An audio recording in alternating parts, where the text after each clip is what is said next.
भारत का पूर्वी इलाका आजकल गजब चर्चा में विषय है पूरी दुनिया में। पहले पहल बांग्लादेश में गदर हुआ, मुखिया जो सरकार की थी उनको देश छोड़ के भागना पड़ा। उसके बाद कलकत्ता का जो एक अमानवीय घटनाक्रम रहा, एक ट्रेनी डॉक्टर के साथ दुष्कर्म वाला, और उसके बाद केंद्र सरकार और राज्य सरकार के बीच जिस तरह की खींचातान है, और अब जो यह हालात हैं वो असम की ओर मुड़ रहे हैं। बात करेंगे आज।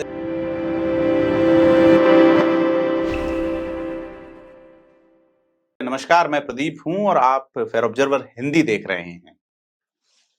जैसा मैंने जिक्र किया कि भारत में पूर्वी इलाका या भारत से जुड़ा पूर्वी देश बांग्लादेश चर्चा में रहा कि किस तरह से शेख हसीना को देश छोड़ के भागना पड़ा, भारत में शरण लेनी पड़ी, उसको लेके तमाम तरह की चीजें हैं। फिर वो मसला थोड़ा ठंडा हो उससे पहले त्रिपुरा की बाढ़ को लेके बांग्लादेश की जो नई अंतरिम सरकार है सो कॉल्ड, उसका यह आरोप रहा कि भारत की वजह से बाढ़ आई, भारत का अपना कहना रहा। फिर मोदी जब यूक्रेन गए तो अमेरिका का कहना रहा कि यूक्रेन वाली घटनाक्रम पे जिस तरह से बयान आया उसमें बांग्लादेश का जिक्र नहीं रहा अमेरिका की ओर से, लेकिन भारत की ओर से जिक्र किया गया कि बांग्लादेश के मुद्दों पे भी प्रधानमंत्री मोदी की जो बाइडेन से बात हुई। तो चर्चा में आजकल पूर्वी इलाका है अंतर्राष्ट्रीय स्तर पे। कलकत्ता वाला घटनाक्रम बड़ा विभत्स और एक ऐसा दाग लगाता है हमारी कानून व्यवस्था पे, कानून और व्यवस्था दोनों पे सीधे तौर पे, कि हम लॉ का इम्प्लीमेंटेशन प्रभावी कर पा रहे हैं, इस पे शुबहा है। और शुबहा भी बड़ा गहरा है कि लोगों में डर नहीं है, आम जन में विश्वास की जगह अपराधियों में विश्वास जग रहा है, और अपराधियों में डर की जगह आम आदमी घबराया हुआ है। पॉलिटिक्स भी ऐसे मामलों में हो रही है। लेकिन ताजा खबर जो है वो असम की विधानसभा में जुमे की नमाज के लिए 3 घंटे का ब्रेक खत्म करना है। इससे पहले मुस्लिम विधि के अनुसार जो विवाह होते थे, निकाह होते थे, उनके अनिवार्य रजिस्ट्रीकरण को लेकर जो कानून आया उसको लेके भी, तो असम छोटा सा राज्य लेकिन चर्चा में गजब हैं। असम की विधानसभा में जुमे यानी कि शुक्रवार की नमाज के लिए सुबह 11 से 2 बजे तक सदन को स्थगित किया जाता था और अब उसे खत्म कर दिया गया है। हेमंत बिस्वा शर्मा जो कि कांग्रेस के नेता रहे हैं, कांग्रेस छोड़ के भाजपा में आए हैं, हेमंत बिस्वा शर्मा का कहना रहा कि राहुल गांधी से मिलने गए वो तो उनके श्वान यानी कि कुत्ते को बिस्किट खिलाने पड़ते हैं, वो देखते नहीं, तमाम तरह की चीजें आई। लेकिन आजकल हेमंत बिस्वा शर्मा भाजपाई हैं और मुख्यमंत्री हैं। उन्होंने हाल ही में असम मुस्लिम विवाह और तलाक पंजीकरण अधिनियम एवं नियम 1935 खत्म करने के लिए विधेयक को मंजूरी दी। यह करीब 90 साल पुराना कानून, इसकी भी आलोचना हो रही है। अब जुमे की नमाज वाला जो मुद्दा है उसको लेके भाजपा जो है असम प्रदेश की, वो सोशल मीडिया पे लिखते हैं कि सैयद सादुल्लाह ने असम विधानसभा में जुमे की नमाज के लिए 3 घंटे के स्थगन के नियम को खारिज कर दिया गया है। अब सदन में जुमे की नमाज के लिए कोई ब्रेक नहीं हुआ करेगा। अब इस पे जो विवाद हो रहा है, चूंकि राज्य का यह निर्णय है, राज्य विधानसभा का निर्णय है, विधायी मंडल का निर्णय है, लेकिन जो ऑब्जेक्शन पहला आया है वो प्रधानमंत्री नरेंद्र मोदी की कैबिनेट सरकार के अहम साथी जेडीयू की ओर से आया है। जी हाँ, नीतीश कुमार की सदारत वाला, उनकी बड़ी भूमिका वाला जो है जनता दल यूनाइटेड, उनका कहना है कि संविधान की भावना का उल्लंघन है। यही नहीं, बिहार में जेडीयू के सबसे प्रबल प्रतिद्वंदी जो हैं आरजेडी, राष्ट्रवादी जनता दल, उसके नेता तेजस्वी यादव और समाजवादी पार्टी ने भी बीजेपी पे इस फैसले पे सवाल उठाते हुए निशाना साधा है। क्योंकि जेडीयू की प्रतिक्रिया सबसे पहले आई, तीखी प्रतिक्रिया जो है, क्योंकि जेडीयू के नेता नीरज कुमार ने जिस तरीके से मीडिया में बयान दिया है कि यह फैसला यानी कि असम सरकार का फैसला निश्चित रूप से देश के संविधान की मूल प्रस्तावना के खिलाफ है। हर एक को अपनी धार्मिक मान्यताएं और परंपराओं को जीवंत रखने का अधिकार है। उन्होंने तो इस ऑब्जेक्शन को इस तरह से उठाया है कि मुख्यमंत्री हेमंत बिस्वा शर्मा शुक्रवार को होने वाली छुट्टी पे रोक लगा रहे हैं, लेकिन उन्होंने एक बात कह दी है जिसमें उन्होंने ये कहा है कि असम में कामाख्या मंदिर में जो बलि होती है उस पर प्रतिबंध लगा के देखिए।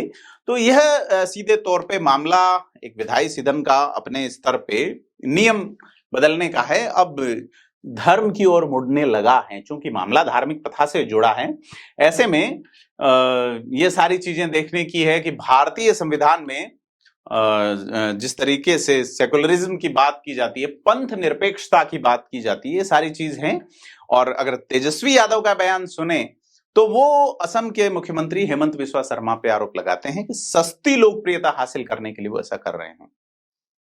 उनका आरोप है कि भाजपा के लोगों ने नफरत फैलाने, पीएम मोदी और होम मिनिस्टर अमित शाह का ध्यान आकृष्ट करने और समाज में ध्रुवीकरण करने के लिए मुस्लिमों को सॉफ्ट टारगेट बनाया है। वक्फ बिल, सीएए, एनआरसी जैसे आरोप जैसे मुद्दों को उठाते उन्होंने भाजपा पे आरोप लगाया कि वो नफरत फैला रहे हैं। और समाजवादी पार्टी के नेता एसटी हसन ने भी हेमंत बिस्वा शर्मा पे तीखा निशाना साधा है और उनका ये कहना है कि हेमंत बिस्वा शर्मा की सारी सियासत मुस्लिम विरोध पे टिकी है। और उनका यह भी आरोप है कि कई मुख्यमंत्रियों में होड़ लगी है कि कौन मुसलमानों को कितना टार्चर करता है और केंद्र के नेताओं के करीब हो जाए। तो ये सारी चीजें जो है उसके बारे में अगर हेमंत बिस्वा शर्मा का बयान सुने तो वो ये कहते हैं कि रूल कमेटी की मीटिंग के बाद सभी हिंदू और मुस्लिम विधायकों ने मिलकर यह फैसला किया है कि 2 घंटे के अवकाश की कोई जरूरत नहीं है। अब 2 घंटे की छुट्टी के बजाय इस दौरान काम करने का फैसला लिया गया है। जैसा मैं जिक्र कर रहा हूं कि मैंने जो मुस्लिम विवाह पंजीकरण या तलाक पंजीकरण वाला 1935 के कानून का जिक्र किया कि 89 ईयर के बाद इसे बदला जा रहा है। तो ये जो प्रथा है 3 घंटे की छुट्टी वाली असम विधानसभा में 1937 में यानी कि अंग्रेजों के जमाने में शुरू हुई, उसे अब बंद किया गया है। तो अगर उनसे पूछा गया कि आप सस्ती लोकप्रियता और खास वर्ग को खुश करने की कोशिशों का आरोप है, तो उनका यह कहना है कि सभी वर्ग के विधायकों ने सर्वसम्मति से निर्णय किया है। यह किसी सरकार का निर्णय नहीं हो कि विधानसभा की जो नियम कमेटी है उसका निर्णय है। तो यह सारी चीज है कि भाजपा पे ये इस तरह के आरोप लगना, साथ ही पूर्वी इलाके में खास करके सिक्किम में जब ये जनगणना और उसके बाद में एनआरसी वाला मामला जिस तरीके से हुआ कि आप एक रजिस्टर करेंगे लोगों का नेशनल आइडेंटिफिकेशन, तो ये सारी चीजें हैं कि केंद्र सरकार क्या पूर्व से इससे पहले भी जिस तरह से मुद्दे आए अलग अलग तरह, चाहे वो मैती समुदाय और एक अन्य समुदाय के बीच में रेप जैसी घटनाएं, मर्डर वगैरह ये चीजें हैं, तो पूर्वी इलाका फिलहाल क्या पूर्वोत्तर संभल रहा है, इस पे बात होनी चाहिए सारे। तो यह जो मुद्दा है कि असम इस तरीके से अब चर्चा में आ रहा है, तो बंगाल में भी ममता बनर्जी का कहना है कि उन्होंने 2 पत्र लिखे हैं, अभी तक सरकार की ओर से कोई जवाब नहीं दिया गया, मामले की सीबीआई जांच हो रही है।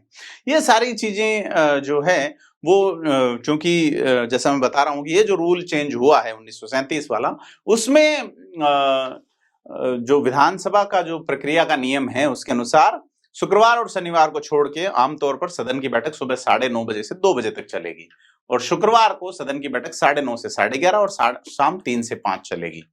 तो अब असम के जो स्पीकर हैं विधानसभा के, विश्वजीत दिमरी, उनका अगर कहना है कि ब्रिटिश के जमाने में सैदुल्लाह साहब जब मुख्यमंत्री थे उस समय एक परंपरा आई थी और जुमे की नमाज के लिए असम विधानसभा को 11:30 बजे से स्थगित कर दिया जाता था।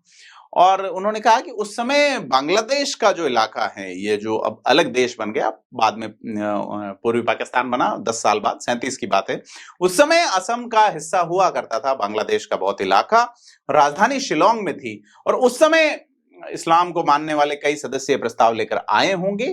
तो स्पीकर का कहना है कि मैं जब स्पीकर बना हूं तो नोटिस किया कि शुक्रवार को समय के अभाव के कारण प्रभावी बहस नहीं होती और इसके अलावा अन्य धर्मों के लोगों ने भी प्रार्थना के लिए छुट्टी मांगनी शुरू कर दी। तो बाकी विधानसभाओं में इस तरह की कोई छुट्टी नहीं होती। ऐसे में कि संसद में भी तो कोई छुट्टी नहीं होती, ऐसे में रूल कमेटी के पास इस निर्णय को भेजा गया। तो यह रूल कमेटी के अध्यक्ष भी सभापति ही होते हैं और वहां सर्वसम्मति से परंपरा खत्म करने का निर्णय किया गया है। अब चूंकि असम की रूल कमेटी में क्या हुआ विधायी मामला है, उस पर टिप्पणी नहीं बनती, लेकिन अब जो देश में चीजें आ रही है, खास करके अलग तरीके से, जिसमें तेजस्वी यादव बोले हैं या जिसमें जेडीयू के नेता बोल रहे हैं, जो भाजपा के साथ ही गठबंधन सरकार में हैं, तो हेमंत बिस्वा चर्चा में हैं। उन पे आरोप हैं कि वो अपने बयानों से चर्चा में रहते हैं। इससे पहले मुस्लिम विवाह और तलाक पंजीकरण अधिनियम एवं नियम 1935 असम का लाया गया और इसकी भी काफी आलोचना हो रही है। असम सरकार इसको भी प्रगतिशील कदम बता रही है, लेकिन मुस्लिम परिवारों में इस कदम को आशंका के साथ देखा जा रहा है। आपको क्या लगता है कि असम में या पूर्वोत्तर में जो चीजें चल रही हैं, खास करके उसको आप किस तरीके से देखते हैं? हमें कमेंट करके बताएं, वीडियो को लाइक शेयर करें और एफओ हिंदी को सब्सक्राइब जरूर करें। धन्यवाद।